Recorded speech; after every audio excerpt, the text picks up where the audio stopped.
In this lecture, we'll be taking a look at how we can ensure that a parameter must be passed to a given function. For instance, over here, we have this isRequired function object, which will throw a new error which says parameter is required. Now here, I'm creating a greet method.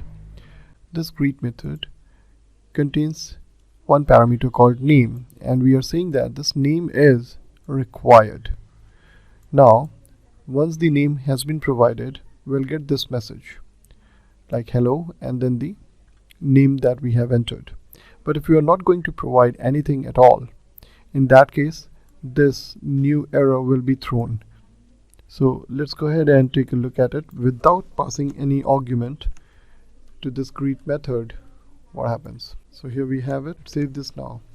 And there you can see it says uncaught error. And then we have this parameter is required. This is the error message coming from here. Now if I go and put some value like Matt and then save this and rerun it, now you can see that error has gone and we have hello Matt coming up. Even if we try passing undefined to this method, it will again throw an error. There you go.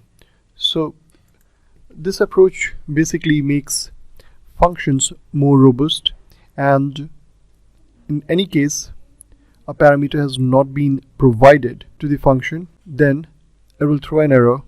So this way you can ensure that the methods will always receive all the mandatory parameters.